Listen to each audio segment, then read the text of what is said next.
Well, let me tell you something, brother. You're listening to the sWo podcast. So all my sneakerheads, what you gonna do when the sneaker world order runs wild on you? Tune in every Wednesday with Ashley Clark, ACS Sneakers, Patrick Townsend, and Blazer Reggie. Enjoy the show, brother.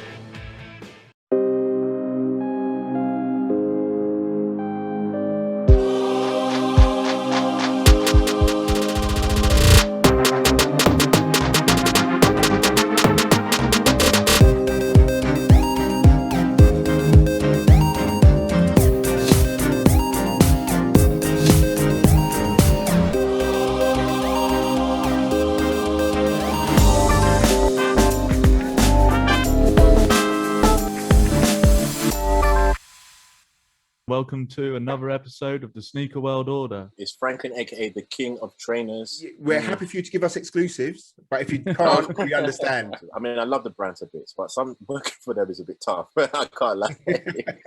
I opened the shop with Ret 2. If it had Dior on the side, it would have sold out instantly. And I was like, yo, I can't have my page get shut down. When you were a kid, you used to wear sandals, bro. Like, relax. You know what I mean? Like, relax. It's okay. I was sweating. I had perfume. I was mad. I'm the light, gotta bring him out. You start losing your brain a bit. Your do-rag's too tight. I love New Balance. Yeah, I love New Balance. I apologise for my mum. She needs to sort it out, really. But imagine, feeling upset by saving money. I didn't even know what I was like. I just love trainers. I love trainers. So I'll probably give you guys an exclusive. One of the most captivating ones we've done. No offense to anybody else. I look hella bright.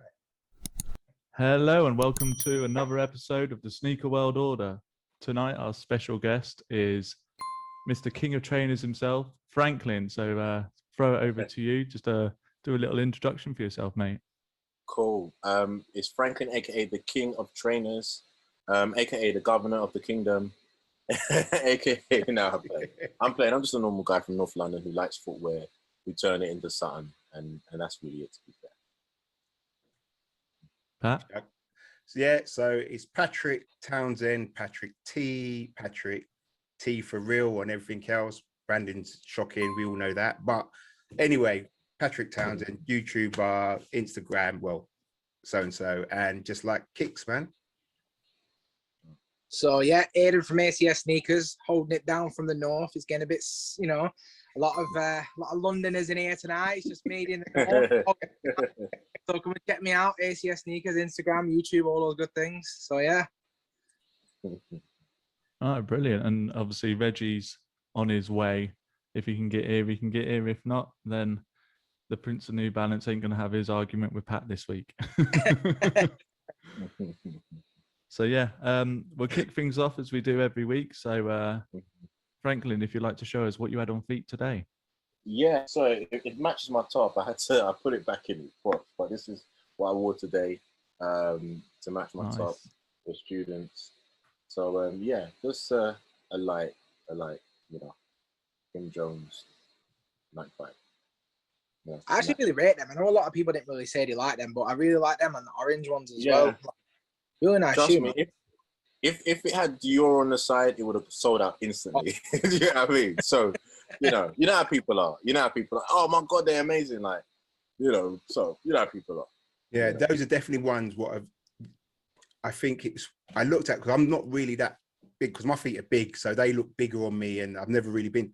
But that color, the yellow one up over the orange, that one there, that's a nice one.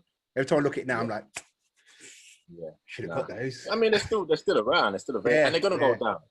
They're gonna go down in price. I think for a minute, Foot Patrol end. I think they're down at like 130 at the minute. So now, I mean, in the bigger sizes, they ain't selling out. So they've. It's all right, you can talk about my feet size. I don't care. I own it. Yeah. Got those boats.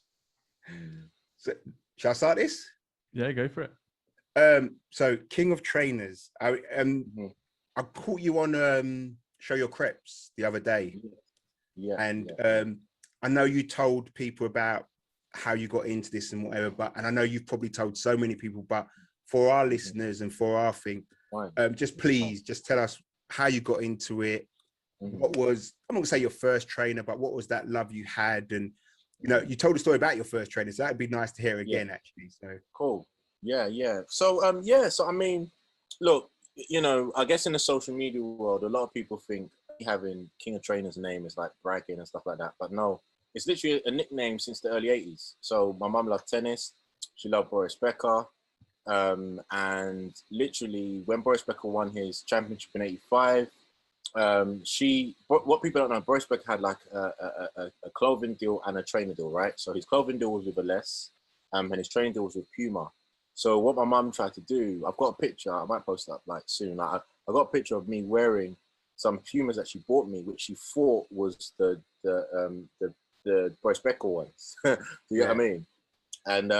And literally back in the 80s, tennis was the premier sport. So I'll be like, oh mum, this tennis player wears this and this tennis player wears that. So that's how I was able to kind of finesse my way to get a nice trainer. Finesse your mum. And yeah, literally. But it was, you know what it is? Because of the sport of tennis, she thought every shoe they wore is quality, which it was. It's a quality shoe, so it will last longer. So back in those days, you had one shoe a year. It's not like now you're getting a shoe every week. It was one trainer and one shoe for going out a year, and that's it. You get what I mean? I come from that generation. So listen, I come from the generation where I had to lie about the size of my feet to get new shoes. You know? Look at that. Yeah, so basically it literally was a playground nickname in the early 80s. And then moving on to the 90s, I used to go to New York a lot. Actually Bed-Stuy, Brooklyn, by the way. It's actually Flatbush, so it wasn't too far from Bed-Stuy. Yeah. I used to stay with my auntie, either in Brooklyn or in Toronto, my auntie, and then bring back a pair of trainers every year. That was like the newest crep, you know, because back then there was no internet and stuff like that. So in secondary school, my nickname was like, yo, King. And then my friends would give me the money to buy them trainings like the next summer that I go. So back then, the exchange rate was nearly 2 to 1. So I will get a training that's like $100 and they'll give me £100. And I'll keep the little change, the 30-something dollars, whatever was left over, £30 left over. Right? And it was just, and I was bringing back crep that as soon as you wore it in school, you were partly the man. Do you get what I mean? So a lot of my friends would just say, yo, no, Frank's the king. Like, he hooked me up, he niced me up. And I was reselling before I even knew what reselling was. It wasn't even reselling, I was just hooking up your mates. And that's kind of, you know, and then fast forward, I've done a lot of stuff in the sneaker game, you know, tried to set up a website back in 99. I didn't know what I was doing. This was like, you know, the internet was crazy back then. You know, then I done a social network, and then through that social network, the social network was called Fabs Network. Then through that social network, I had a little forum called King of Trainers Forum. Then I registered the Twitter, the Instagram, and then you know, on the Twitter, you know, a particular trainer store got upset with me because someone said, one of my friends, Nike owned Just Do It. Hey, that's all possible nothing. Why doesn't JD speak to the King of Trainers? Then they started to attack me online. You know, 2 weeks after them attacking me online, they sent me a legal cease and desist from their solicitor sent me a legal cease and desist saying I can't use the King of Trainers name. They looked into my background. They saw, you know, I had a few things that they could take, like property and stuff. And literally, they tried to take me to court. I spoke to their lawyers. Their lawyers. A lot of people don't know. I mean, I've said this before, but a lot of people don't know the full story. So I spoke to their lawyers. This was around 2011, 2012. What people don't know is around that time they had dropped the King of Trainers money because they used to use it in the 90s. Then they dropped it and went best of the best, right?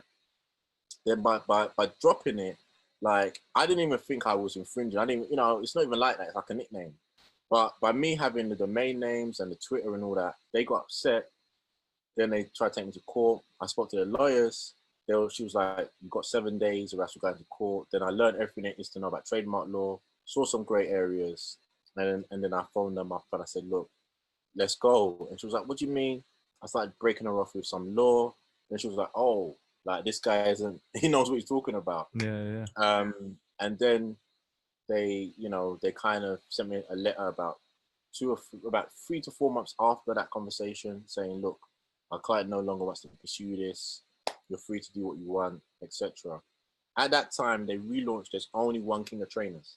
So when you go to JD Sports, you see Undisputed King of Trainers, Undefeated King of Trainers. They're talking about what we went through because they went through something, and that was with me. So that's kind of how the name kind of came about. And then they launched a campaign. And I remember they launched a campaign in Tottenham, where I grew up. Like on the side of the JD Sports on Tottenham Hill, they got a massive. There's only one King of Trainers, and that's when they started that slogan. So it's like a massive fuck you kind of thing, isn't it? Yeah, that's kind of. They just don't like it. They just don't like the fact that you've done them. That's pretty much it. Yeah, and it wasn't intentional. I wasn't even. I'll be honest. Like, it wasn't intentional. But they're big companies, branding. I get it.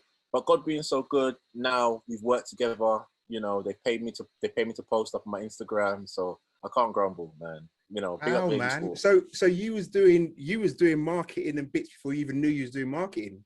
Yeah.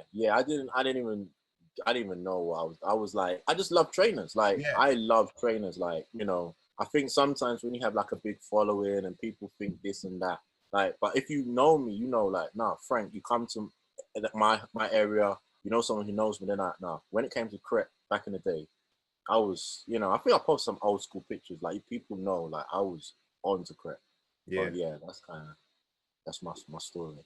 Same. So, I mean, you talked a bit about getting in, and you do a bit now with JD and whatever. But yeah. I was watching Show Your Creps, and you're doing a bit more than just doing a bit, man. Like, come on, you need to talk a bit more. You're doing a little collab now, aren't you? Yeah. Oh man. When is this airing? So let me interrupt you a bit. We just got Reggie just joined here. Jumped in. Reggie, say hello, man. We've got the King of Trainers here. Hi. How you doing, Reggie? You good? Oh, King of Trainers, huh? How you doing? Low key. You're right. King of Trainers. I do got a question to ask, but I'm gonna wait. Okay, cool. All good. Yeah, this will be out. This will be out in about a month. So we've got like. In about a month's time. Yeah, okay, so that's all right. So I'll probably give you guys an exclusive then. We'll go for that. Yeah. So I got a collaboration. Here's the collaboration. This is the shoe I'm doing with Aless. Oh, nice. So it's basically based on the story. And I think I don't know if you guys saw. I done a little film with my mum. So basically, this is actually the colorway of Boris Becker's jacket in 1985 when he won the Wimbledon title. You can Google it. You'll see him holding up like a Wimbledon trophy. So I done the less collaboration. So what it was, there was like the story about this is there was no collaboration on the table. Yeah, they invited some sneakerheads down to Central London, Shoreditch, and they said, "Oh, you guys, we're gonna relaunch this shoe, the Tanker. You guys just do something with it, and then we'll give you something to give to your friends and family." So I was sitting down, I was like, "Yo, like we get to design our own shoe in it." So I'm trying to think of my history and Alessi's history to be like, "Yo, how can I really do this?" So I went and I said, "Can I just see your archives?" And I was like, "I know." And I was in my head, I was thinking, "I know there's something that I can connect it with my journey." Then boom, I looked at the archives. I was like, "Yes, I remember when he won that championship." And I just literally just started to just design it plain, So one shoe the shoe represents that time period.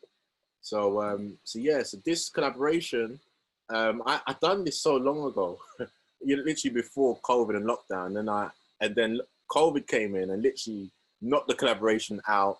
So when I actually put this on my Instagram, I think I showed literally just the picture of the label, and Aless got more interaction than they've ever had for anything, and literally like the head office from all over the world was seeing the Instagram go crazy and was like, "Who is this King of Trainers guy?" Do you get what I mean? So like the States, all the different territories were phoning in to UK saying, "What's going on? What's happening?" And then they got into like a meeting. They looked at all the comments and they were like, "Yo, like we need to give this guy his own shoe." So then they awarded me to say my collaboration.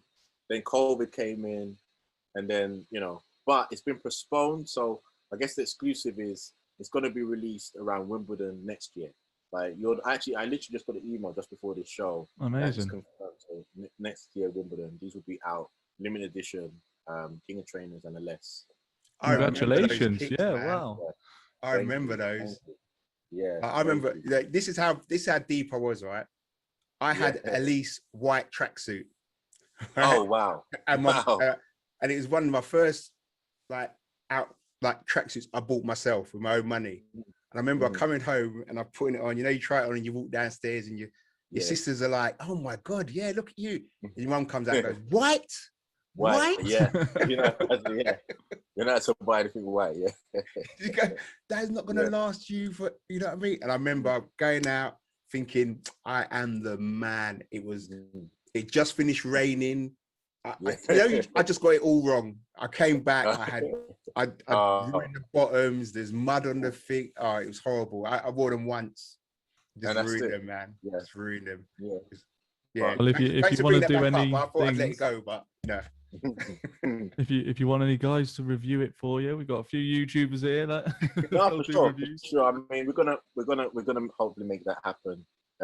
You know, towards the time, hopefully get some pre-orders. I mean, because it's my first collaboration, like I'm really kind of hoping that people who know like my journey kind of really support it. So I'll do everything my best that people can get their hands on it and stuff. So. Yeah, that's it. I think that's the best. I think the thing about it, and I think like Aidan, Reggie would tell you this, sometimes training, it's the story behind the trainer rather than the trainer itself. Yeah. You know what I mean? Yeah, you know, definitely. and we had Mr. Unloved Ones on a podcast a couple of weeks ago, and he was talking about how he was named Unloved Ones, and it was just his thing was he just liked certain Jordan 1s, the ones that no one liked, but because of certain situations in his life. So like trainers like that, just I think when you get that story, that's the one what you know what I mean? And then people go, that's it, and then the collectors will come in, and you know, it won't be just the hype people, it'll be there and they'll want to go for those things, man. But and that's what I want. Thank you. I want people who really love trainers to kind of get their hands on this. Do you know what I mean? I don't mind the hype. I think sometimes it's good to kind of sell and all that, but I really want people like to really, you know, so I'm doing a special Friends and Family edition, you know, with special like bits and tokens and stuff like that really kind of, you know, mean a lot to me. So I want real collectors. I don't want it to be a thing where people, oh, it's hype, and then, you know, it loses that, you know, the authenticity. Yeah, definitely. You can go ahead and send me my pair that you got.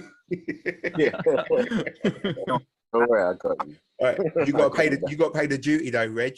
Yeah, Reggie, you got to pay It's that. Brexit now, boy. Oh man, whew. Brexit's killing us, man.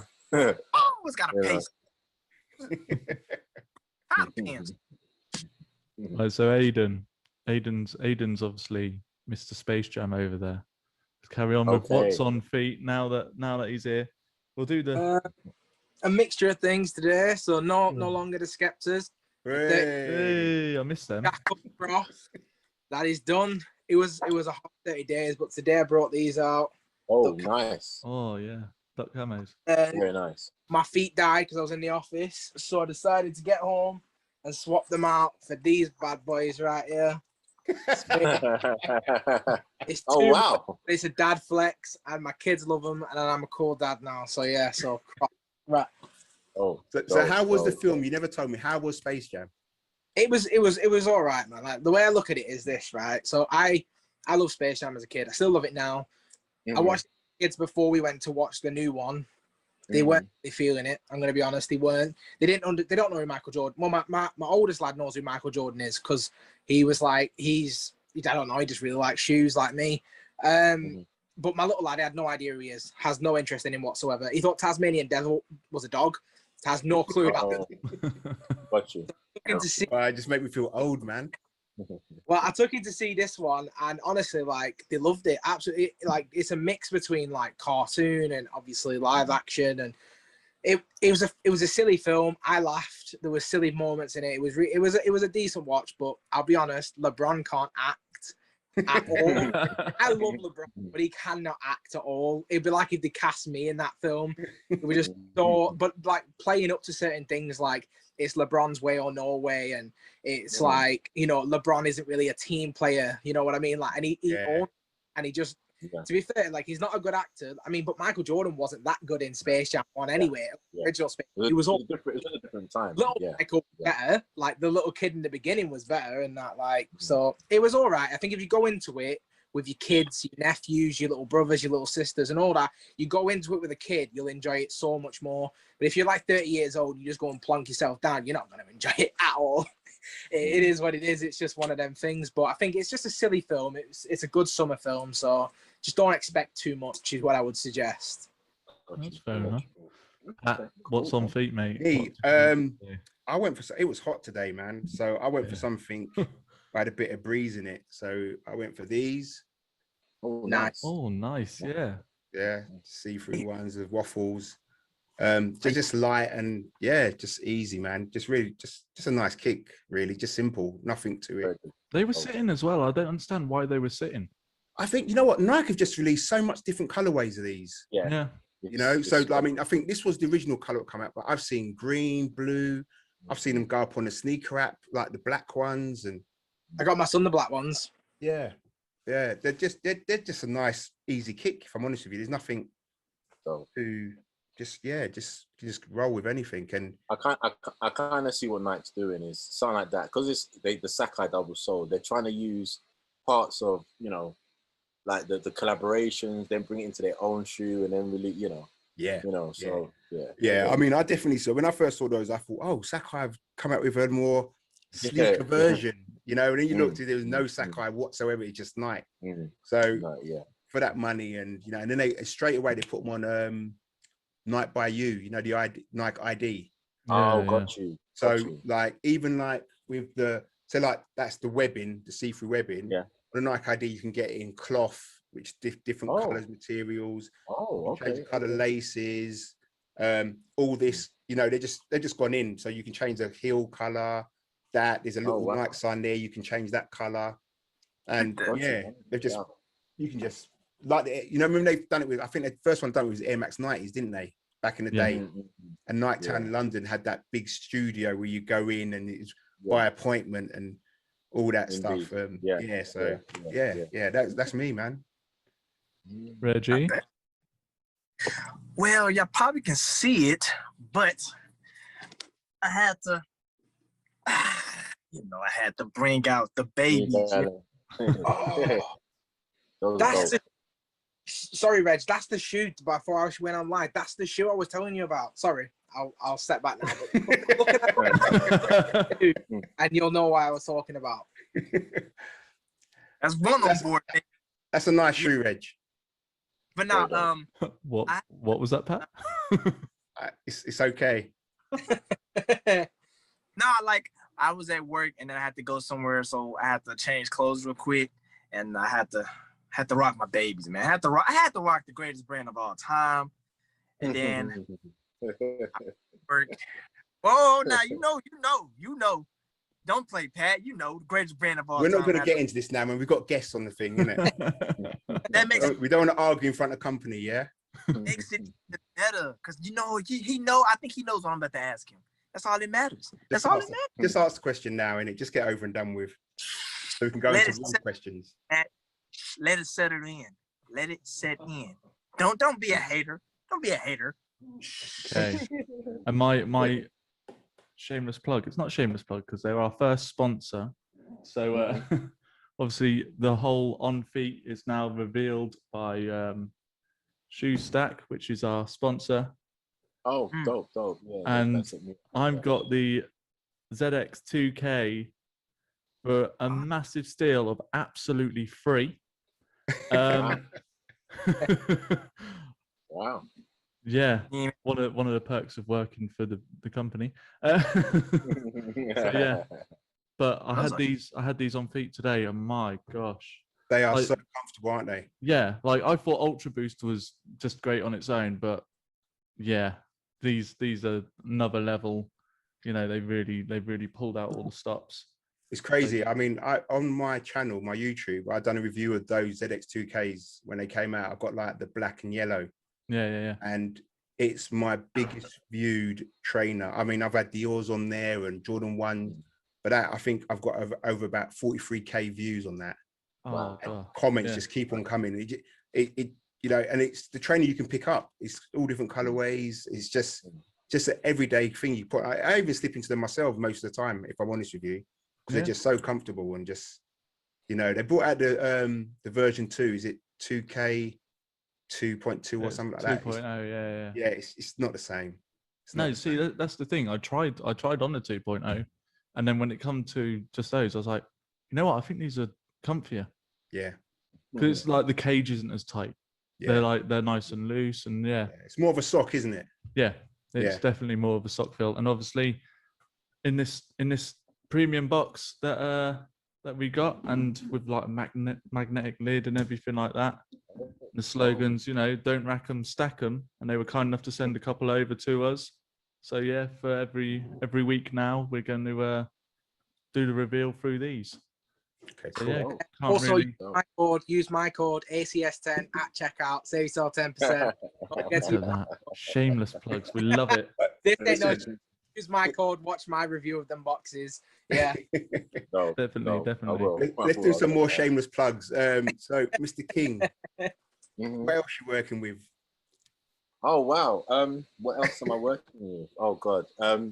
Listen, we're happy for you to give us exclusives, but if you can't, we understand. I can't. I have got an exclusive. I gave you one, which was date. I can't. I've got. All I can say is that it's not just trainers that I'm releasing. That's what I can say. Okay. Really. Yeah. I've got an idea because I follow you on Insta. So I'm gonna keep it. You know what I mean? I've got an idea.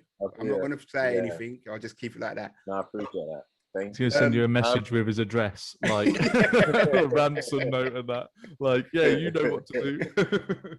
North and South London, you know, we can come together, man. Indeed. But no, I mean, away from the footwear world, I opened a shop with Retry 2, a CBD shop in Shoreditch called Green Machine. You know, so it's a CBD franchise. So we're one of the biggest. I think the biggest CBD independent franchise in the UK. So yeah, we just doing other business things away from sneakers and stuff like that. So but I'm always my heart's always in trainers and stuff like that. Oh, another thing I'm doing DesignerCon London. That's the end of August, the 20th to 22nd of August. I think is a sneakers that's gonna be there, or it's Tuesday? One of the sneakers that companies contacted us. I don't know which one it was. Sorry, but I think one of them. If it wasn't ours, it should be. It should be, yeah, it should be. So yeah, so that's the end. So that's like it's a convention. DesignerCon is big in LA. In California. They're doing it in London for the first time. That's going to be end of August, 20th to 22nd August. It's going to be big. You've got toys, you've got creative, you've got a bit of footwear. You've got like literally everything. It's a mismatch of all the different things. And it's going to be, it's the first, it's over 3 days. And it's the first consumer show at XL after lockdown. So it should be, hopefully, fingers crossed, it should be pretty big. What are you saying, lads? We all try and get there? Yeah, let everyone know where you can get tickets or... For sure. Yeah, if they go DesignerCon London, just click link in the bio, or King of Trainers, click link in the bio. You should be able to get tickets there. I don't know. Would this air before that day? I don't know. Would it air before the 22nd? We can do a shout out for it anyway. We'll definitely do a shout out for it. We'll put a link up and everything like that. And who knows? We might even be there. So let's see if we can get there. And who's gonna put me up? I'll come down, but I gotta stay with one of you guys, and I ain't got that hotel money. So we'll be keeping on Pat's floor. We'll be on Pat's floor, won't we? There's a lot of hotels for free now, man. No one's going out. You know what I mean? Yeah. Casa de Pat. Mate. Yeah, listen, I can do good rates, £95 a night. You're all in. You can do what you want. What are you talking about? Premier Inn's only 59. Yeah, but it's London rates, isn't it? It's London. Everything's expensive. I stayed in Kensington for £59. Oh man. So what else? What else can we do? So sneakers has been your love, and it's brought you into. Could you? You obviously couldn't imagine doing the collabs you're doing now, working with the people you're doing, whatever. Yeah. What? It sounds like you're really quite business orientated in terms of, you know, trying to set up a website and, you know. Yeah. I mean, yeah. Since a kid, I've always been into business. I didn't really come into doing the Instagram as a business in the beginning, if I'm honest. You know, like when I was doing Instagram and just posting stuff, yeah, I tried to do a website and stuff, but it was for the love. It really was for the love, like, and it still is to some extent. You know, I've had my ups and downs, so sometimes the love kind of gets shifted. But it really was like, okay, let me just post up some old stories and stuff. But I was doing literally, when the Instagram algorithm was good, I was doing about 20 posts a day, just bare trainers, and just really kind of sharing. I was going crazy back in the early days of Instagram, you know. And then, you know, it turned from posting to kind of interaction and stuff like that. So I still, you know, then I started giving my opinion on different things and stuff like that, you know. But I mean, it turned into kind of a business. I think after 3 years of posting on Instagram, you know, Theodora reached out to me actually. Theodora hit me up in my DMs and they were like, yo, we like what you're doing. We want to send you like some trainers. And then I was like, oh, cool. Like, you know, me being naive, not knowing like kind of that you can get trainers and stuff from this. They sent me like 10 pairs, the Patters, the Hanons, the like loads of like mad different collabs. And then I was like, whoa, okay. You know, and the minute I posted, I done a video about that. And the minute I posted that video, then all the brands started to be like, oh, can we send you something? Can we send you something? And then it kind of steamrolled from there. So that's when, you know, the kind of business came into it. But it wasn't a business, you know. Even now I charge some people, I put some stuff up for free. It really does depend on if I'm feeling it or not, or you know, or if there's a budget or whatever it may be. So it is more the love. Like I do so much, you know, for the love of footwear. Like the Drop of the Year awards I do every year. I do the sneaker award show. It's the only sneaker award show where people can actually vote for the shoe that they want to win, you know. So it's, you know, it's a love relationship. Like I do, and I pay for a lot of things out of my own pocket, like, you know. So it's not like a big sponsor just coming, yo, we're gonna, you know, pay for everything and do, you know, because it's, you know, I'm kicking a lot out of my own money. So yeah. That's good. That's admirable, you know, because like I think sometimes people who can get sponsors and stuff like that, they sometimes forget. And I think you sometimes lose the thrill of spending that money. You know, when someone's just gift to you, yeah, great. You know, it's like, oh, nice. But I don't think you care about it as much. You probably do, but like some people probably go, oh, you know, I've got this as a gift. I'm going to look after this like anything. But I know for me, if I've spent my hard-earned money on it, that thing ain't getting dirty unless I can help it. You know, I'm like, no, because you do. You kind of put your heart into it a bit more, and obviously, with like, you know, getting companies coming up to you and stuff like that. Like, how does that feel? Like from being just regular and just kind of doing your own thing, and then all of a sudden a company's getting in contact with you. Like, what? Yeah. No, it's amazing, man. Like you know, you know, I never take nothing for granted. I'm really blessed to be in a position that I've kind of been in. And yeah, I mean, I've worked with every footwear company, probably apart from Pro Kids or something like that. Like I've worked with Nike, I've worked with Puma, I've worked with Adidas, I've worked with Theodora, I've worked with Reebok, you know, and it's a blessing, man. I can't lie. But it's, you know, sometimes it's like, you know, they say don't meet your heroes sometimes, you know, and when I work for Nike, like Nike is, I love the company too. I mean, I love the brand a bit, but some working for them is a bit tough. I can't lie. They're not the best company to work with, if I'm honest. But you know, I mean, they're American though, aren't they? So they got that. Yeah. But the UK guys, you know, I ain't gonna say anything on the podcast, but it's just look, it's one of those situations where you know, there are some companies that they have a different way of working, or you know, or they think because they are who they are, you need to bow down to them and stuff like that. So, you know, I think I'll leave it as that. But I mean, it's a blessing, man. It's a real blessing. But I think what people don't know is some people try to contact the companies directly to be like, oh, let's work, whatever. But I didn't know this. And in the beginning, before I started my page, and I told all these companies what I was going to do. So I said, look, I'm doing this page. It's going to be King of Trainers. I want to do sneaker reviews and all this stuff. And literally, I sent an email directly to Adidas, Nike, like all of them directly. On the I found a little email thinking that's what you do. Do you get what I mean? Like, I was speaking to Gassan from Offspring, and I got an email. Like, I've been shopping at Offspring since the 90s, but I wanted to do their social media since since 2000 and I think 2011 or whatever. I've got the original letter that I sent them in 2011 to be a decade ago saying, yo, let me do your Twitter. Do you get what I mean? So I thought that's how you said you got directly to people.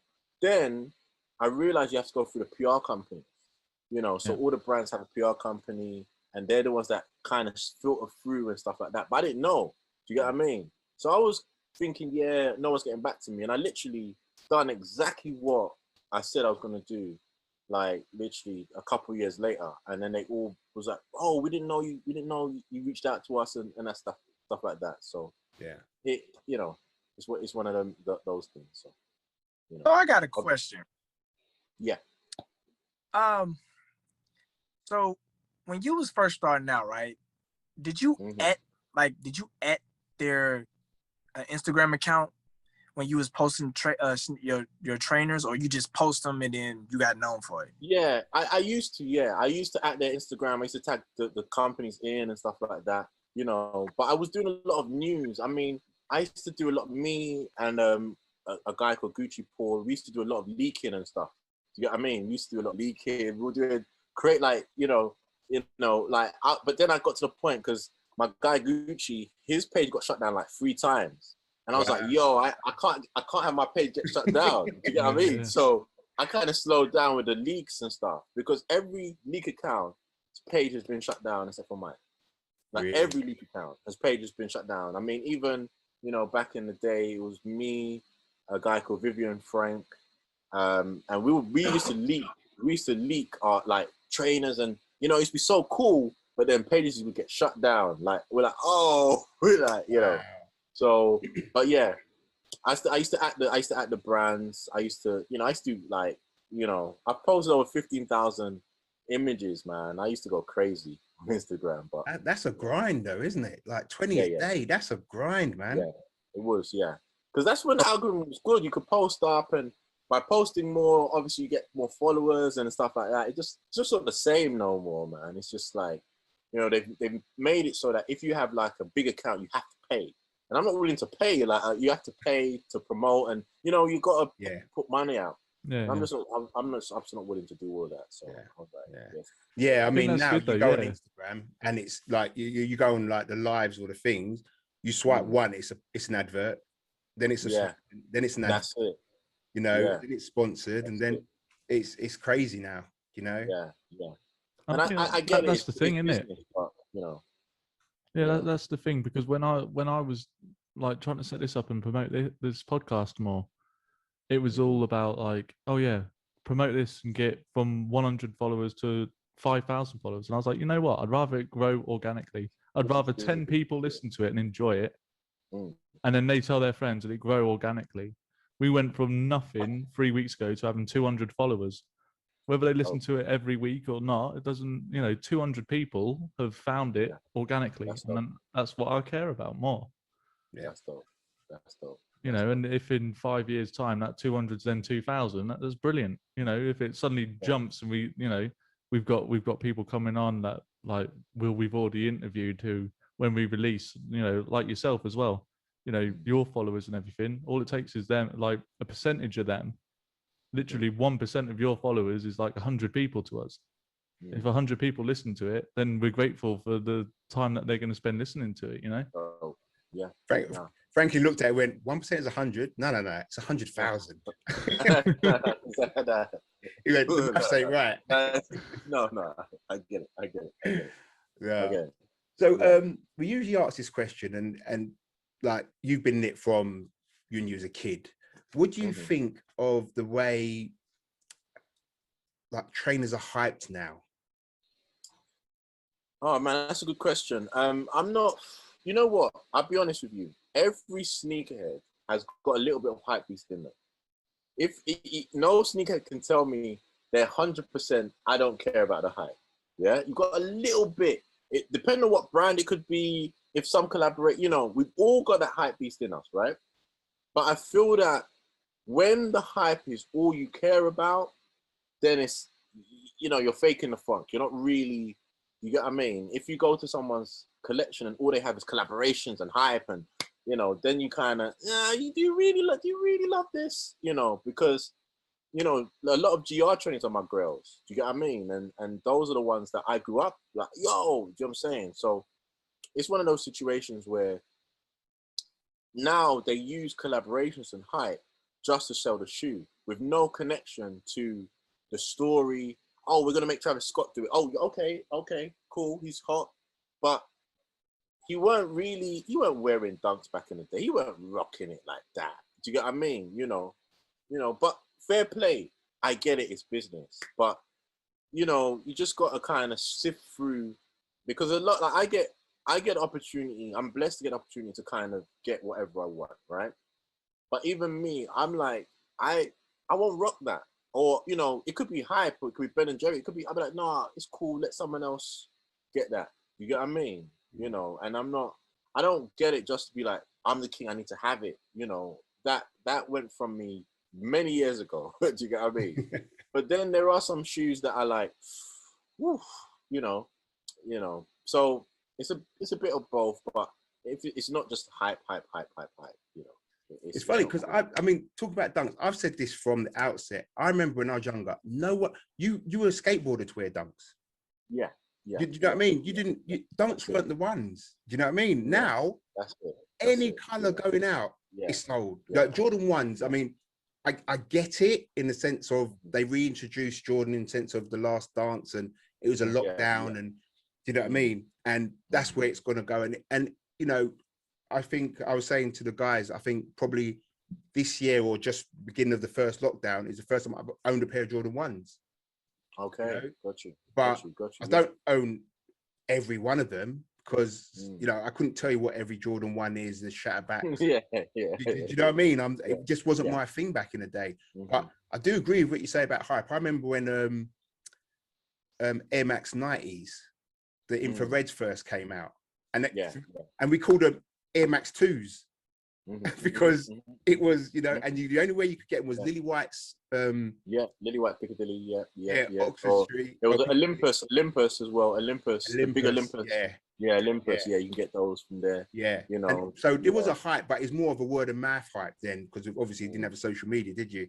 And then that one kid comes in with them on, and you're like, oh my god. Yeah. Do you know what I mean? You are the man. He could look whack, but he had the trainers on. Do you know what I mean? It. That's how it used to be. That's how it used to be. So, Aiden, silent over there. Just listen, taking it all in. Every week. Come on, Aiden. One of the most captivating ones we've done. No offense to anybody else. No, it's all good. No, it's all good. Just I mean, I've seen a lot of posts with you included. Like a lot of guys I follow are big followers of yourself. Like shout out to Scopes. I'm not sure. Like I've seen him post. Scopes is my guy. That's my guy. Yeah, I mean, Scopes is one of the guys that really helped me get going with my channel, and Boogs as well. He's a good dude. Oh yeah. I saw you at the Force Field. Was it the Force Field event you guys were at together? Yes. Yeah. So I've kind of been following you around a little bit, like not like in that weird like junction time. Junction time. No, I understand. I hear you saying. Watching me.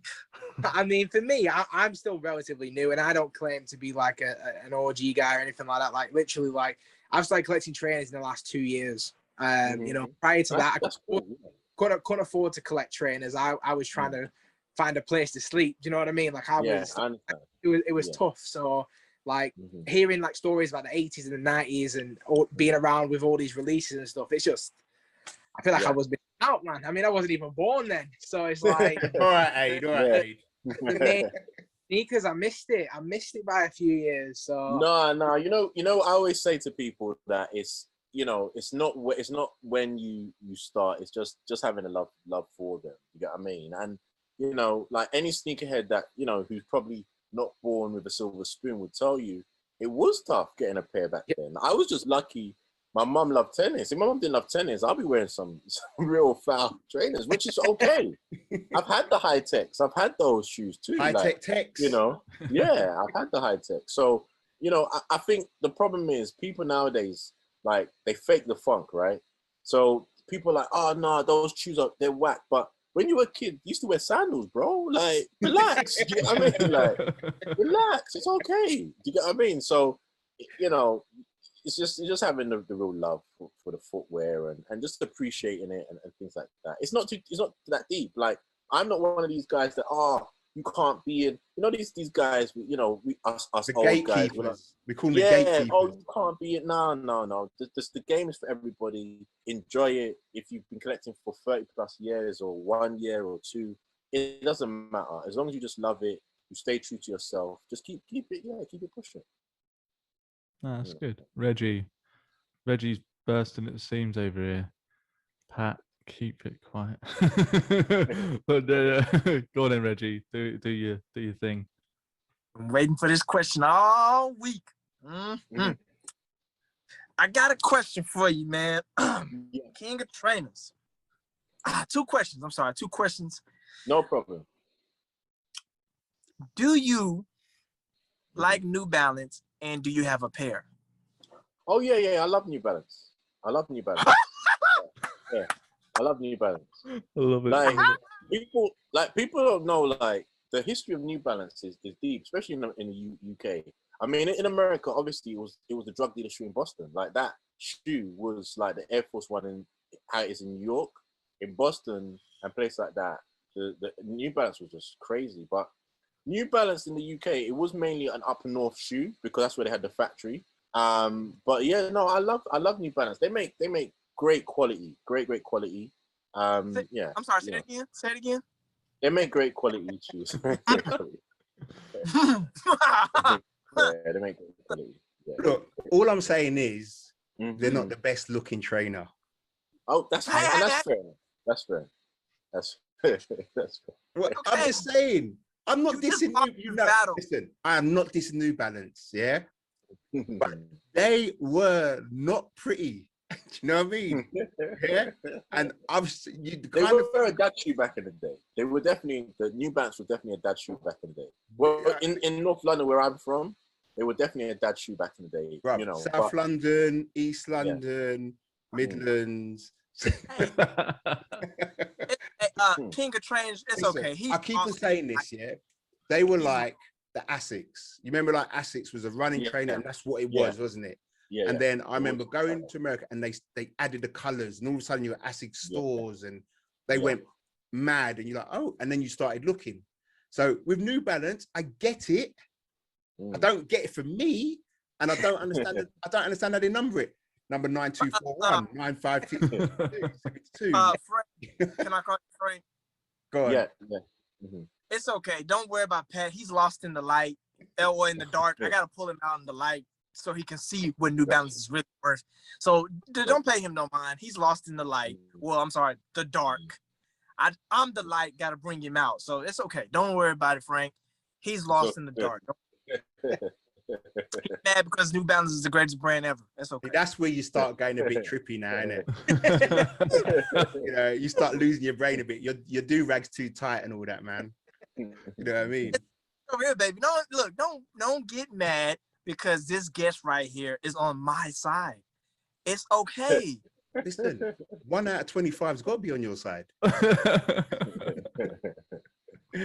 not tripping. I have it's 4 against 1, so I'm not even worried about it. I'm happy. I'm happy. Cool. But anyway, now we've touched that soulless part of the podcast. every week, the same thing. We every week. What I was going to say to you. So in your end, you was North London. Yeah, Tottenham. Yeah. Tottenham, yeah. What was, let's just say, secondary school between the ages of 11 to 14? I know it's a big gap, but what was the best kicks you bought? What you were able to get your hands on? What was the one? What was everyone wanted?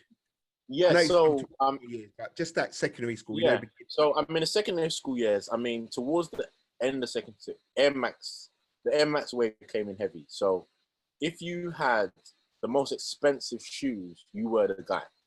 You know. So when I had the Air Max, like I literally like I had the Air Max. Now I had them all. Like I'll be honest, I save my money. I got the Air Max cross trainers, the Air Max 90s, the Air Max Max 3.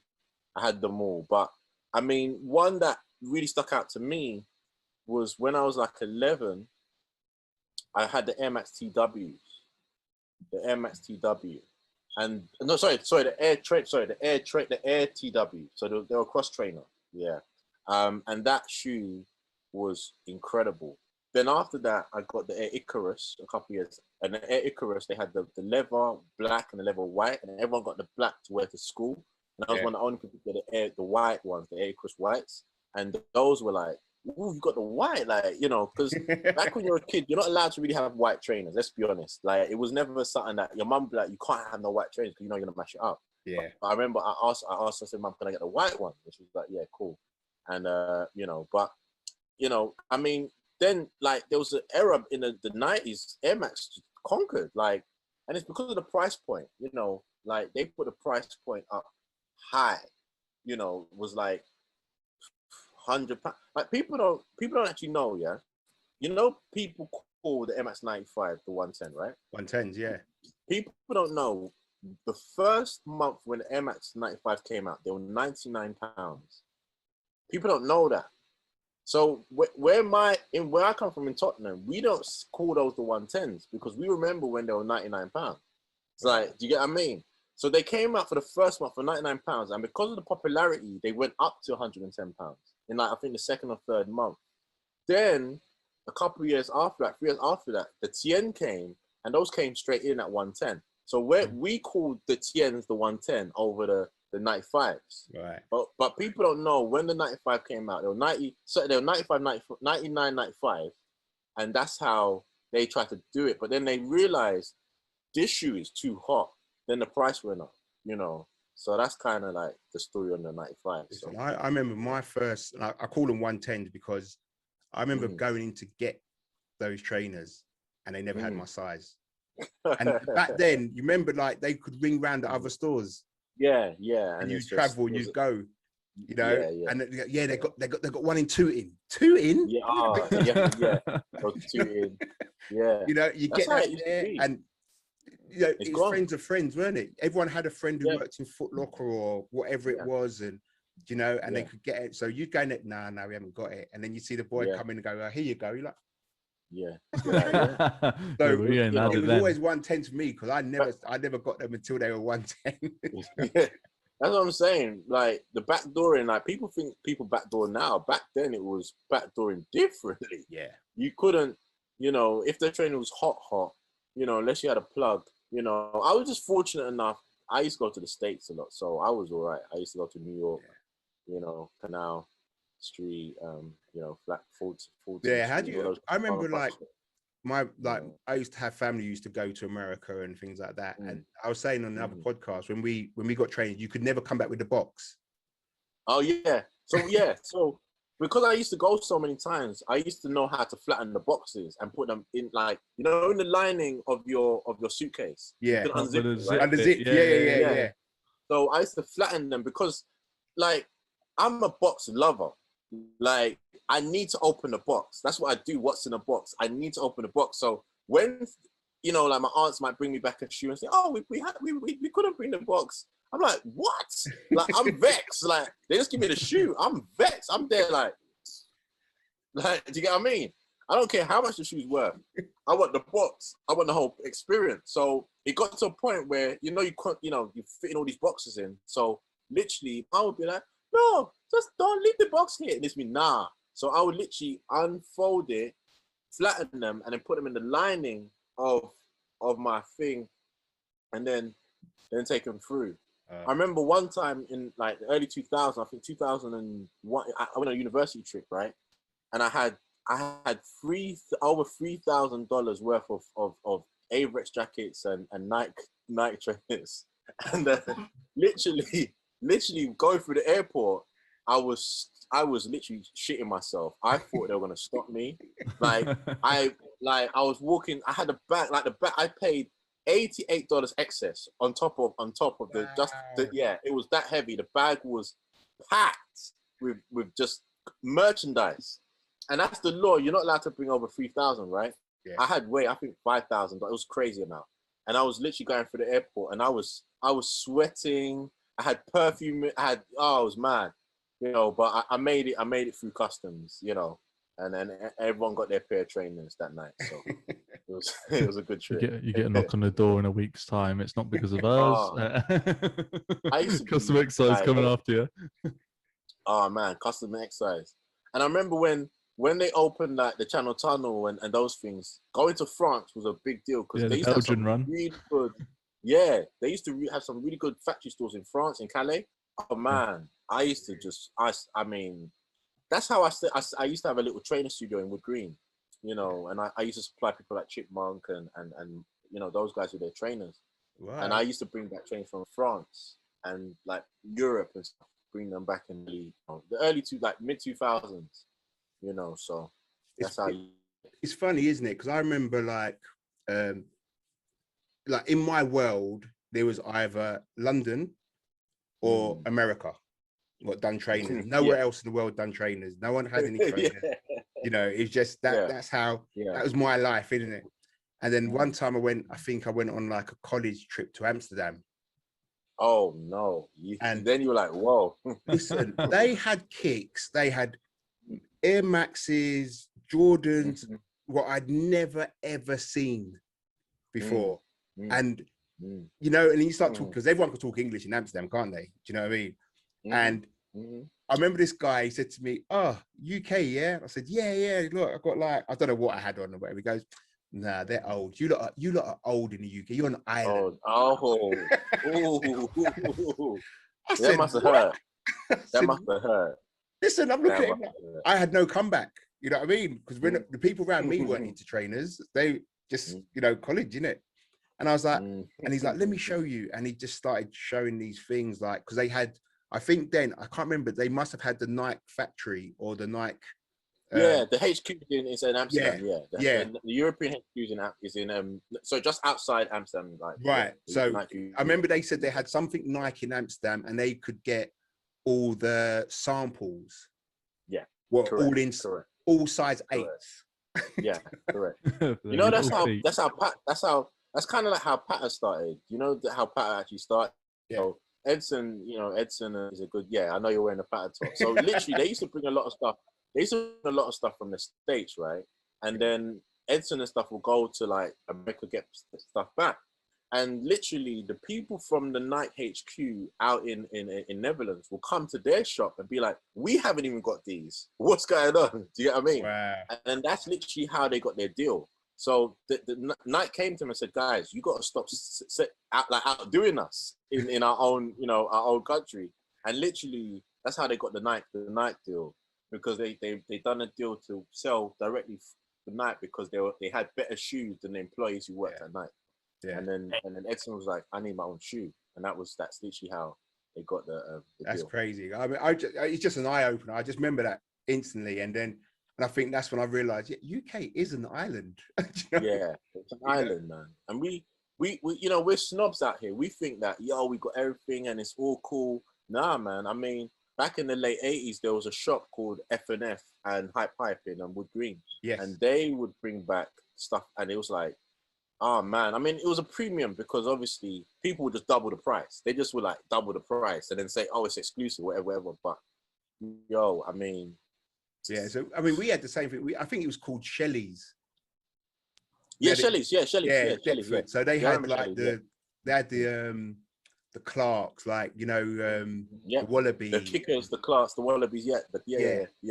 And he's going in. Yeah, that would be £150. But you're like, what? Yeah.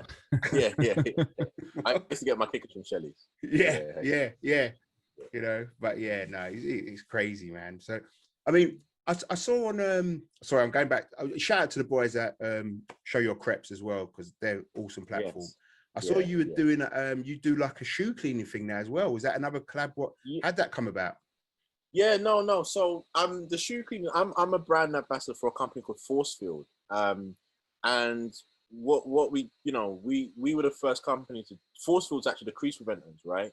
So we're the first company to do the crease preventers, and things like that. So I'm their brand ambassador, Is and I that set sorry, up. sorry? That's the ones you put in your shoes for it. Yeah, I say for Air for the Force Air Force Ones. One. Yeah, for Air Force Ones, and Yeah. yeah, basically. So I'm their brand ambassador. I've been a brand ambassador for about five years now plus, and yeah. So we, I also run the UK website and the UK side of things, and consult with the company. So that's something that we do. Um, you know, yeah, How did it's that come so about? How did they approach you? You approached them? Or? yeah, they approached me. I mean, like, at the time, I helped out Crep Protect a lot with their stuff, but business is business. They didn't really give me a kind of contract, so Forcewood came, and as soon as they kind of saw me, and in the beginning, I wasn't. I'll be honest, like, even though I've been in business a long time, I was doing it more for, this guy's got a brand. I know these guys. Let me help them out. But then when I realized that they were paying other people, not paying me, it's like, come on, man, I've done more work for you than these other guys. So that's kind of how it came about. And then they came over to London for a Foot Locker event. They invited me down. And then they were like, "Yo, we've seen what you've done with Crep. Do you want to kind of come over to this side?" And I was like, "Oh, okay. Like, what do you want to do?" And then literally they said, "Yo, we want you to work with us, be the brand ambassador, etc., etc." So, I mean, it's been a blessing as well, because I get to kind of go to different parts of the world. Just showcasing the products and stuff. But people don't know we're actually Forcefield company. We're the biggest protection brand in the world. Like, people don't know we're the biggest footwear protection brand in the world. Our parent company is the biggest footwear accessory company in the world. So, when it comes to brand, yeah, Crep Protect is a bigger brand, but we're a bigger company. Yeah. And again, if you want anyone to review it, we got 3 YouTubers over there. On a serious, like, because there's going to be people who watch this. There's going to be like, I mean, me and Aid are new to YouTube, and Aid's growing his, like, he's doing so good. I mean, that's how I met him, through here. Well done. Reggie posts every day. Reggie down there is a machine when it comes to posting whatever. And ideally at some point that everyone's going to want to try and get a sponsor for the channel. I mean, we're lucky we got Stack, who came in quite early with us, and I put it down to Aiden's work when he bought his and things like that. But there's always going to be companies who throw you stuff. So on Insta, yeah, we think you're a great ambassador. Come around. Yeah. It's a woman's bra. Yeah. Right. And I'll give you an example. Like, my son, he does YouTube and does like anime, and some Japanese company came to him and said, we want to sponsor your thing. We do Japanese sweets. And he was like, okay, send them to me. But the sweets came, and they call them famine food. So it had cockroaches in it. It had nice. And he was like, what do I do? I said, look, you haven't committed, but you can't put something forward. Like, this, me as a dad, I said, you can't put something forward what you don't believe in. You don't believe in, So how do you deal with things? I mean, you must get approached all the time. So how do you deal with things like, sometimes I know business must come into it at some point. Everyone's got bills, but is there kind of filtering process for you or something like that? Yeah, indeed. Like, I've turned down small car money.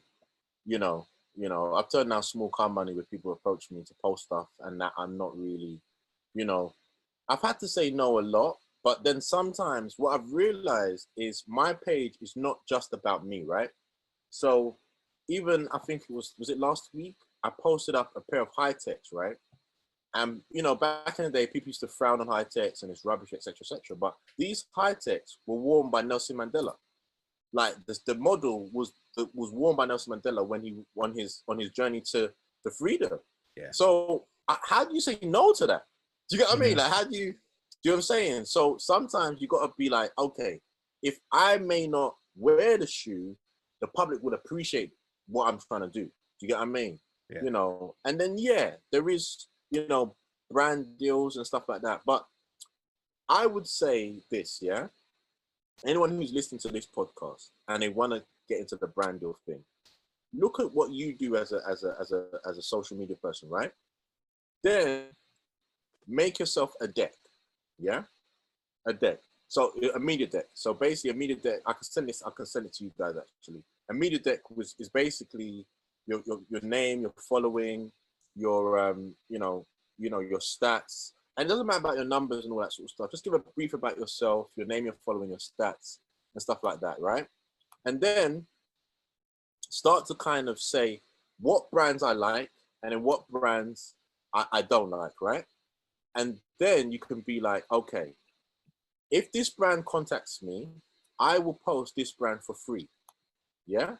And then you can be like, if this brand contacts me, this is my rate for posting. You see what I'm trying to say? So then what happens is you can then, start to shift through, oh, okay, this is what I need to, this is the brand that I need to kind of,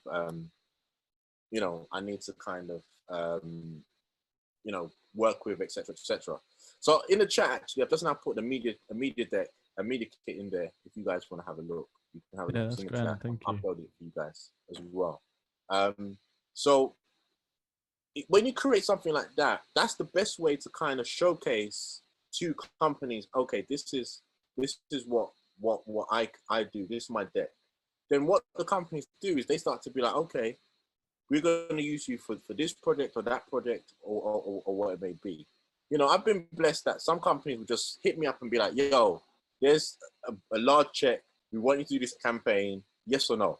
Do you get what I mean? Yeah. Then you got to be like, okay, does it fit with what I'm doing? Is it gonna make me better, etc., etc. But there are things that you just have to navigate and, contact the PR companies, build up relationships. Don't be like, oh, I do this, I need this for free. Say to the PR company, look, when is your next press day? So press days are the best ways to get into the PR company. So you'd be like, look, can I get an invitation to your next press day? That's all you do. Can I get an invitation to your next press day? Don't ask for anything. Can I get an invitation to your next press day? You get an invitation to the press day, and then you go down there and you make a good impression, and you start to speak to them and say, look, and that's how you get it. And then they're like, oh, we like this guy. Because it's not just about getting stuff for free. It's about the relationships and building. Like, I've got a relationship with Puma that it will never end. Do you know what I mean? I've got a relationship with Diodora. They flew me to their head office. I've met the son who owns Diodora. The guy, do you know Geox shoes, right? Yeah. So the technology of Geox shoes, the parent company is the owners of Diodora. So the dad literally bought Diodora when it was going bankrupt in 2010, around that. Don't quote me on that. The dad literally bought Diodora for his son. It's the only totally family-owned footwear company in the world. Wow. You know what I mean? So it's relationships, like, It's the networking that Yeah. So that's how you kind of shift through who you want to work with and Okay, lads, I feel like I'm talking. What's going on? Well, I think we're all listening. Reggie's like sitting there thinking, I've got to cancel my tattoo from New Balance. Get seen. He just gave me a good tip. Post 20 times a day. All right, cool. And, They're gonna see me. Reggie, do you live in the UK? Or Nah. you're US? That's in Texas. Oh, okay, cool. Sorry, man, my bad. I was gonna say that the PR company that does New Balance is a company called Gun Ho. In the UK, like, they do New Balance PR, but I don't know who does it in the States. So I was gonna say you can holler at them and they'll hook you up with some bits. Yeah.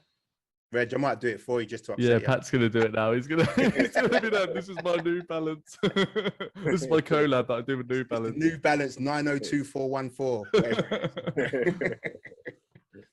I just okay.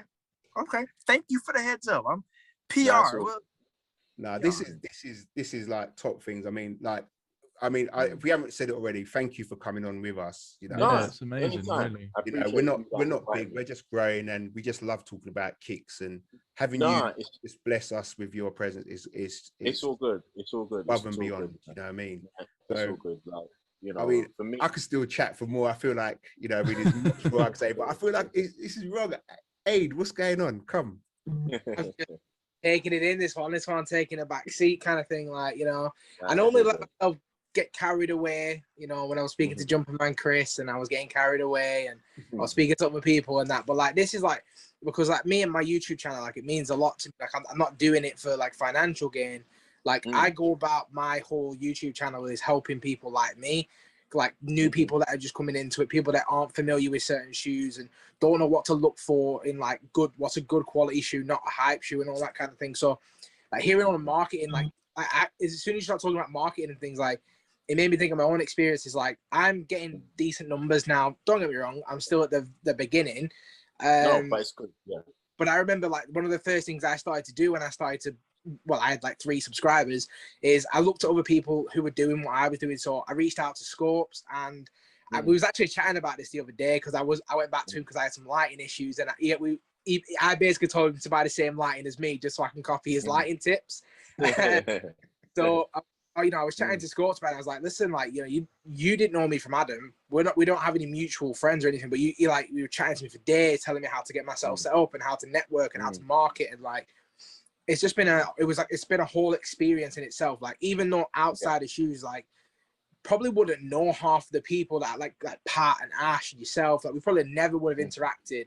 So it's just a bit of madness. Like, and the marketing side of things, like, for me, it's Reebok, man. So if Reebok ever cotton on, that was the first pair of shoes I had as a kid. So you've got with a Elise or a Lessie. I call it Reebok. call it a Lessie. Yes. I got signed happening with Reebok soon. Not me personally, but I'm working with them on something. So I'll definitely give you a heads up. When I anything like that, I'm happy to come to a press day and introduce the Reebok classic white and black colorways. You know, they were the thing back in the day. I had the blacks for football, white for my nan's house. So if Reebok ever wanna, I'm happy to pay for them to let me come and get involved because, you know, Reebok's where it's at, man. You know, I got a story about Reeboks, right? So you remember they brought out the ones you talk about and had the Reebok on the side and you know, in the cutaway in the middle.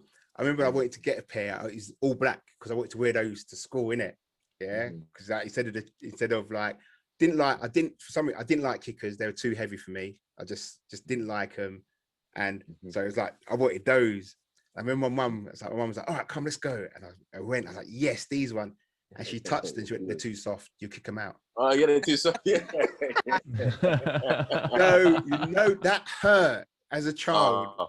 Like, and your mum would get nothing else matters, innit? What about these? Like, she could have been showing me flipping the equivalent to Travis Scott mockers. And I'd be like, no, I can see the glue. Yeah, I can see the glue. I don't like them. Do you know what I mean?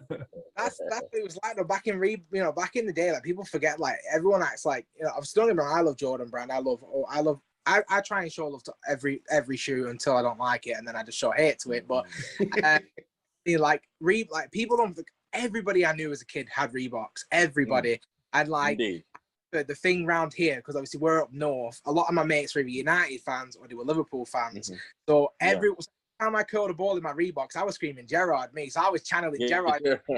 Had a night deal with Predator. Do you know what I mean? But for that moment, he was in the Reeboks with me. So like Reeboks is definitely like. I mean, I've seen a lot of the things that they're doing, and I hope Adidas give them to somebody that's actually going to manage it properly, because man, but like bringing back some of the Iversons, you know, bringing back the actual classic well-made shoes. The Reebok Classics now are trash. I'm going to be honest. I won't wear them. They're horribly, horribly made. But if we get back to where they were 20 years ago when I was a kid, you know, the leather, like Pat just said, super soft, breaking really well. It was really comfortable. And you could curl a ball like Gerrard, innit? So, yeah, it's in the 90s, you know what I mean? Everything can be hype again. Like hype comes around, it's a circle. Like look at it from Jordan. It's 35 years old, 36 years old, you know, Air Max 90s, you know. And by the way, we called TNs 110s as well. Not 90. Pat said it to me. I was like, Yeah, we called 95s 110. No, it was TNs. TNs were 110s. Okay. Yeah. Well, that's it. Yeah, Like talking that's about what's up. brands that come back round, and Mhm. like brands like, who's heard of On? You know, have you Yeah, heard of on them? yeah, on With running, on running. the cloud technology, Yeah. they've been Cloud around for technology, yeah. 7 years or something like that. And Yeah, you're just on hearing running. about them now, and it's just like, Yeah. but they're Yeah. everywhere. And I looked at a pair, and I was just like, I was like, these are getting around, you know. And Yeah. I think here's the thing with hype. Hype will come round to every brand at one point. Mm. And 100%. 100%. and that's it, you know, like the Coq Sportif and stuff like that. You know, everyone remembers. Yeah. Everyone I remembers it. that. Yeah.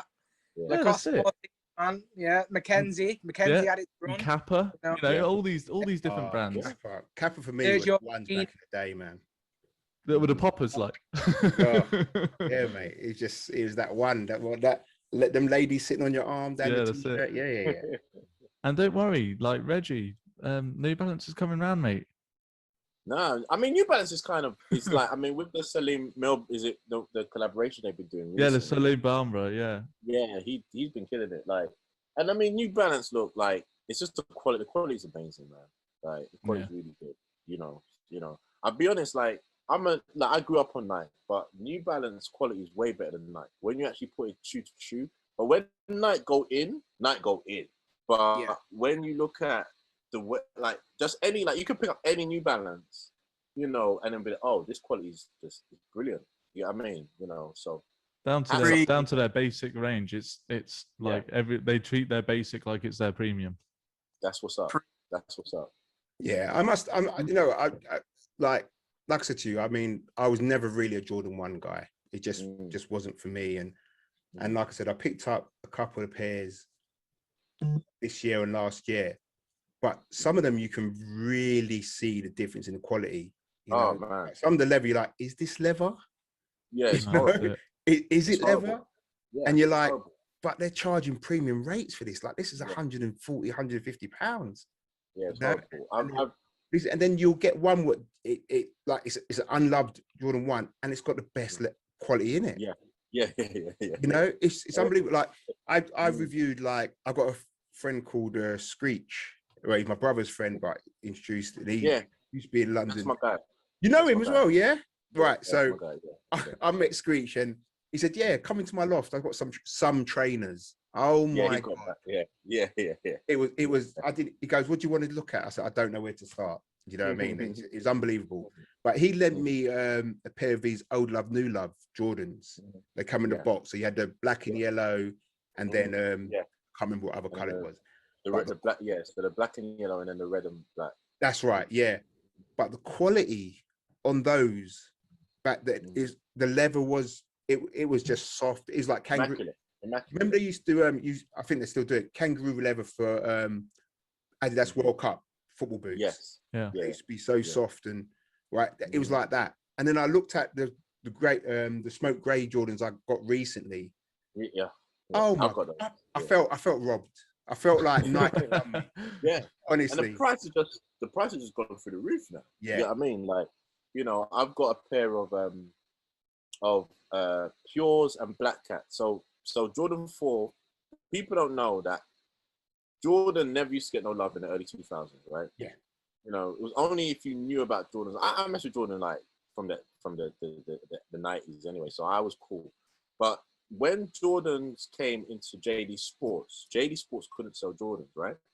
So around 2006, 2007, they were discounting all the Jordans to like dirt cheap. So I've got a pair of Jordan 4 Pures, the all white ones, with $24.99 on as the price tag.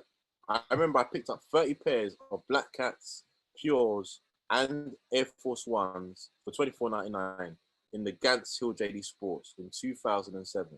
Literally, they were rolling it out to my car. You know, that's how it used to be. To the point that people don't know, but behind the scenes, Nike, Jordan brand was so angry at JD Sports doing that they kind of had a bit of a rift. So that's why, if you notice, there was a long period of time where Jordans wasn't sold at JD Sports for a long period of time, you know, because Jordan is the premium brand, right? So the minute they found out that JD's discounting it to like $24.99, they were like, yo, you can't do that.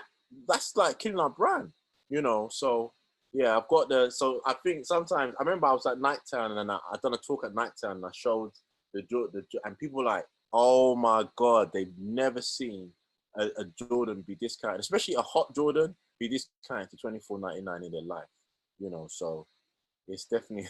Yeah, it's I mean, definitely for tough. me, Jordan 4, I mean, these guys now, Jordan 4s for me are my Jordans. Do you know? Oh yeah.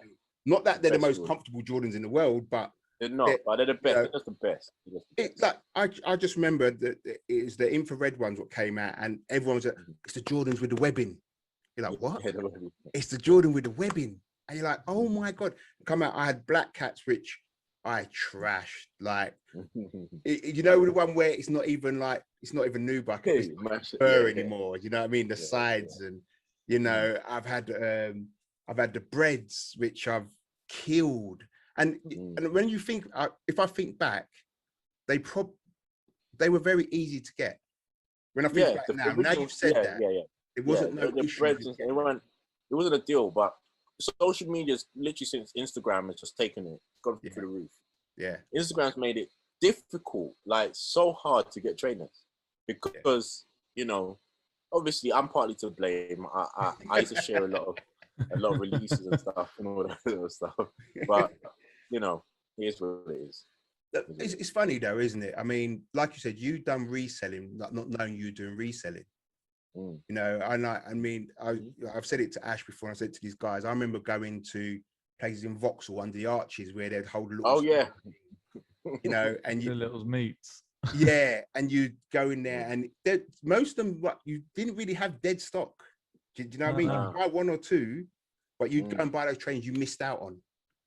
Do you know? And it wouldn't be dirty insoles in them and everything. Like... Yeah, and to be fair, they didn't even really clean them up too much either. Nah, you know I mean? Take it if you want it. 100 quid. Pair, you was all right, but you know, but from that to what it is now with StockX and it's almost like whatever train they release now, you will be playing resale. Yeah, it feels like that, unless you're lucky in a raffle or or you got a plug or whatever it may be. And that's I think that's wrong. I think even though the hypes, they want the hype to remain, they just need to make more pairs. Just make more pairs. If people love it, they'll buy it. It is what it is. But well, look what Yeezy's doing now. Like what Kanye's turned around now and said about Yeezy. He wants everyone to have a Yeezy. And there's more releases, but there's also more pairs. I don't remember a time that I've been able to cop them so easily. Yeah. And now and the thing that they sell out eventually. You know what I mean? Like, you know, they might not be there the next day, but they're definitely there for the day now. That's what's up. And you know, I remember when he first said that, I want to create the latest UGG. I want to make sure everyone's got a pair. People laughed at him. People like, you want to create an UGG? Who do you think you are? I remember when I leaked the shoe, I think the 750, and he was on a plane, and like he showed it up, and someone took a picture of him on a plane. I leaked that shoe, that picture, and literally people were attacking me saying for posting it because they thought it was so rubbish. Do you get what I mean? And fast forward, the same people who were attacking me were like, "Oh, I need to get Yeezys now." Do you get what I mean? Like he changed the game. Despite what you think of the man, you got to give him his flowers, man. Like no one in sneaker history, maybe Virgil's getting there, but no one's had the hype as an individual like Kanye, man. Like he changed the game. I don't think Virgil can go to Adidas and do the same that he's done with Nike. It's just impossible. You know what I mean? It's funny. I mean, I was walking over London Bridge today, and there was I saw three people. So there's a woman in a business dress, and she had on the zebra Yeezys. She wasn't into trainers. No, she just it's a fashion. Yeah. And those are the Yeezys. There was a couple, a Japanese couple, I shouldn't say that, say Oriental couple, who would just take a picture, and both of them had on Yeezys. I couldn't tell you what ones they were, but they had Yeezys. Yeah, it's recognizable. Yeah, and then there's a guy at the end of the end of London Bridge. I remember it, and he was buying an ice cream just in normal Levi jeans, just rocking Yeezys. It was like, that's what people don't understand. Like, people look at success based on hype, right? but I look at success based on numbers. Yeah. Kanye and Adidas are caking off Yeezys. He's released more Yeezys than any Nike shoe. You know what I mean? Like, he released so many pairs. So people have to give him his flowers, because like, when I got into footwear design, coming from a consumer to actually designing, to understanding the business and how many units you have to sell and stuff like that. Did you know if a shoe doesn't sell more than 40% of its inventory in the first day, it's considered a flop? Wow. Yeah. So you can imagine, like, the pressure for someone like Kanye. He's got 1 million shoes. He has to sell what 600,000 pairs or 400,000 pairs. First day, it was considered a flop. That's mad. That's insane. Like, that's where you have to start to think about what he's done. You get what I mean? Maybe they may not have been 1 million the first time, wherever it may be, but you got to sell 40% inventory. Like, I speak to a lot of retailers and stuff, and when a shoe is kind of left on the shelf the next couple of days, it's considered it hasn't really done well. The shoe has to be off. Like, we're fighting for sizes now. Like, by the next day, there's only a few sizes left. Then the shoes is hot. So we got to give him his flowers, man. Funny, because Nike must sit there now and think, yeah, no, Nike. You see what Nike has done, yeah? Is Nike has done the app to make us believe that we're all getting something exclusive. Do you know what I mean? Yeah. And the app has kind of brainwashed us to be like, we need to make sure we win on this app. So what they've done is they've slowly made gamification into sneakers. So literally, we're like playing National Lottery on the sneakers app, and that's gamification. You get what I mean? So the reward, imagine you're playing a game. Your reward's free, right? Your reward is, I've won, I've clocked the game, right? Now they've made our reward the opportunity to spend our money. Think about it, psychological. Yeah, they've made our strategy. reward. Yeah, they've made our reward the opportunity for us to spend our own money. You know what? You say that, and it's I think back, and I remember the first time. I've never hit on sneakers. Never hit on sneakers, and I remember. I think one of my first raffles. I can't remember what the trainer was, and I remember going in and like to my sisters, like, I won the raffle. I got the raffle for the thing. I said, "Oh, you got free trainers?" No, I've got to pay for them. So, what do you do? Won You ain't won nothing. Yeah. You ain't won nothing. I said, "No, I won the chance to buy it." Like, to buy it, yeah. What? Yeah. Are you an idiot? Do you know what I mean? And you look back, you think, and I'm in it. I still do it. Every sneaker, every one of us is like, I know I'm not going to get it, but let's just enter. Let's just enter. Do you get what I mean? And that's what it is. With 3 different phones. Let me watch a YouTube channel and how they do it. And do you know what I mean? It's crazy. So, and Nike are releasing more shoes. Like, imagine this, like, I think in 2019, Nike released, I think it was something like 175 different colorways of the Air Jordan 1. It was incredible. Like, it was the statistic that you think, it was like something like 2 or 3 a week on average. And this is of one particular shoe. So you think to yourself, Nike know exactly the mentality of people. The fear of missing out has gripped this sneaker world in a way that people are they lose their minds, and we feel upset. Imagine, feeling upset by saving money. Imagine you're feeling upset. I actually got to save money. I'm upset. I didn't get to spend my money, and I'm still upset. So they brainwashed us, man. Don't, man. You make me look at myself in the mirror now. That's me now, man. The LeBron 8s, man. The LeBron 8s are coming out in like 2 days. Oh yeah. I've been stressed for about a week and a half and thinking I'm not gonna get them. And I've just got the Space Jam ones. Yeah, listen, if I didn't Ash, if you're not going for them, size 9.5 UK. Honestly, I'll end up for you. Honestly, I've been. It's like Aid hasn't heard anything. Aid, we can save you money. Nah, I don't. We're saving you money. I'm doing you a favor, mate. Honestly, so 3. It's getting close, man. I'm stressing. I feel like I've got a big test coming. You see how you feel. Nike has played. That's the game. That's game. It's like they've made us into fiends. Like, Oh, I have a they thing. call If the you don't get them, teachers. there's going to be a rampage on my side. I'm going to be fuming. Yeah. Man. Feel the itch. That's it. StockX going to that's it. So, instead, and I don't want StockX to have my money. So yeah, and StockX would gladly take your money. They would gladly take your money. my money. I mean, like I've got young kids basically. Like, I'm 25. I've got 3 kids, so like I couldn't collect if I wanted to. So it's only been the last 2 years I've been in a financial position where the kids are good, the missus is good, the house is good. Let me be good now. So I've been full reach back mode, me, but like I got the 2018. I went into Foot Locker. My mate worked there. He's like, "Listen, we got these black cement 3s. I know you like them. They're on sale. Do you want them?" Like £120 at the time. I was like, "I can't afford them. Got a baby and all." Came back in a couple of weeks later. They're on sale again, £90. Can't afford it. I'm just coming in to chat to you. Again, a couple of weeks later, they're £60. Just take the shoe. I was like, I can't afford it. I'm not buying shoes. I'm just coming in to chat to you. And then he's like, listen, they're going to be sent back to like the Foot Locker HQ or wherever they sent back to. That's what I do. Yeah. It was like, where I live in Preston, it's dead. Nobody likes Jordans. It is what it is. And like, I was like, listen, I can't afford it. And he's like, listen, and then it was like, we got white cement 4s, I think maybe a year later or a year before. Around that time, white cement 4s. I was like, I can't afford them. Anyway, long story short, I missed out on the white cement 4s, black cement 3s, and infrared 6s, and Raptor 4s. They all released in like a 3-4 year period. And at the time, like young babies, and I couldn't buy them. So anyway, I've been buying my grails this year. I got my infrared 6s. I could have got them on sale.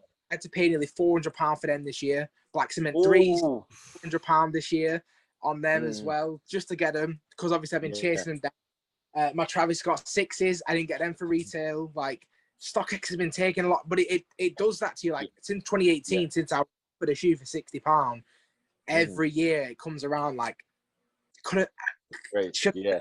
I saw, like, I shouldn't have waited. Like, the Last Dance screwed me, because I was looking at the price of the black cement, and even like maybe 280 to 300 it was going for. Because I was speaking to, once again, name dropping again, I was speaking to Scopes about him because he has them. And I was like, how much did you pay? And he was like, oh, retail. I was like, no surprise. And then he was like, how much did you pay? And I was like, 400. He went, oh. I was like, honestly, I mean, it hurt, but I did get my money's worth. I wore them for my daughter was born. So like, it makes up. It makes up, indeed. I still like, don't be too hard on yourself. It's I'm still trying to find out where to wear my my infrared 60s to make up for that, because the missus still ain't happy. So you have to wear them to DesignCon when we all go there. Compact Sport. Special moment. It's strange though, because I mean, back in the day, if you missed them because they weren't in your size, you know, and then they'd be gone, and you'd be okay, you know. All right, I did want them. I really did want them, but you'd be okay. Now I think you've got that platform where you've missed them, but you can still get them. Yeah, but you're gonna have to pay a premium. The thing is, everyone's advertising them. It's like they've got their own advertising company now, because everyone's showing that they've got them. So it's like, right, now you have to have them, because now look, everyone's got them. And it's just like, I think that's the belly of the beast. Like, we're all advertisers without knowing it. We are most of the company's promotions now. And for sure. And I think that's it. And I think I don't know about you guys as well, but obviously on the sneakers drop, say it's a big drop, say like, I don't know, we just had the UNC 4s recently. Within 5 minutes of getting my LL sneakers, I get emails from StockX. I can go. And I get like 4s in stock now. So literally, you're like, obviously, you saw like, because they know what they're doing, because they're sending it to you when you're frustrated. And you're just like, sorry, I'm just gonna do it. I want them so badly. But then you get because I feel like it's impulse buying, like you say, like that fear of missing out. But like, there's been so many shoes that I've paid resale. Well, I've paid above what I wanted to pay, and like I've got them, and I'd be like, you know, they're not quite hitting. They're not quite feeling the way I want them to. And like that fear of missing, but like StockX and stuff, like it is so easy now, but also so much easier because you've got not necessarily with StockX and Go, but like if you go on size, pay me Klarna, pay me ClearPay, pay me this, and it's crazy like how accessible shoes are. I remember when, if you couldn't buy it, if you can't afford it, you can't buy it. Like, but now it's like, oh, I've spread it over 3 months, spread it over 4 months, PayPal balance. So a lot of these people that are on Instagram showing off these brand new shoes every single week, we got to think, well, how are you affording to fund this? You're either reselling them, you're either sending them back, or you're spreading the cost. But to the average person that's not maybe not so clued into it, they may be like, oh, you got that shoe that week, you got this shoe now, and what am I doing? Yeah. Puts people into a frenzy. I need to get true. No, it's true. It's true. I got told off one time by, you know, a mother one time because, you know, I'm blessed, so I can get what I want, you know. So, but that's not the point. She was like, oh, look at you, King of Trainers. My son, you know, he's making me go bankrupt because of you. He shows me your page every day for the trainers that he wants, etc. And she proper cussed me out, like. And yeah, I apologize for my mum. She needs to sort it out, really. But just say no.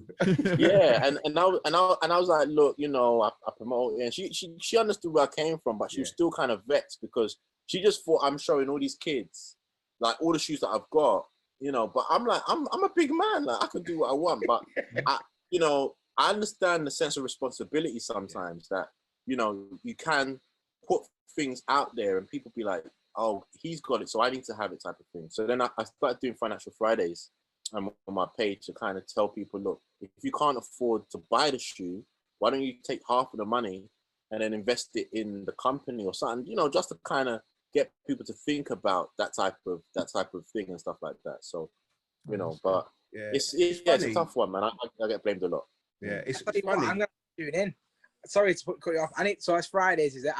It's Financial Fridays. I don't do it every Friday, but some of the Fridays I do Financial Fridays where I talk about investing. I'm gonna have to tune in because I am a mess. You know what I mean? I am an adult with 3 kids, and like, don't get me wrong, I'm not in debt for it, but we're getting close. So next Friday. I think that's our thing. That's the burden for everyone, and everyone who's a sneakerhead, everyone that's listening. It's got to be a thing of, yeah, we all love them, but if you're meant to have them, you'll get them eventually. Don't skin yourself for it, and just love what you have and wear what you have. Don't just sit it on a pedestal. It's not worth it. And unfortunately for tonight, that'll be our time. I've got work in the morning and everything. Man, I've got so much more. Hey, you can talk afterwards. That's grand. But for this, I appreciate your time, guys. Thank you. Yeah, appreciate you coming on. It's like it's been enlightening. It would be lovely to have you on again in the future. If you're free again, we'll definitely hook up and stuff like that. Definitely. Like when my collaboration comes out, I'll make sure you guys get the don't worry. We'll definitely get you on for that. No problem. Yes, that'll be there. So for the last time, if we could all just give a shout out, give us our Instagrams and everything like that. We'll start with you, Franklin, as it's cool. You're our special guest, so go for it. I appreciate that. So it's Franklin, aka King of Trainers. You can just put King of Trainers everywhere, you'll see me, or just put Franklin Boateng. You can Google me and you'll see some of the stuff I do. Let's go and Pat. So listen, pleasure having Franklin on, Mr. aka King of Trainers. We could have talked for a lot more, and so you definitely got to come back on. But it's Patrick Townsend, Patrick T on YouTube, and Patrick T for real on Insta. Follow, like, subscribe. Just want to say, actually, I've hit over 1,000 subscribers on YouTube, so thank you, everyone. Hey, well done, mate. Listen, I was happy on 25, but 1,000, that's cool with me. There we go. So, well done, man. But yeah, cheers. Well done. That's a hard one to follow, isn't it? Jesus Christ. Well done. I'm not looking forward to watching this back because my intent listening ended up doing this for some reason. So, like, I was trying to be intently listening, but as we've covered on the last few podcasts, when I'm intently listening, my head tends to.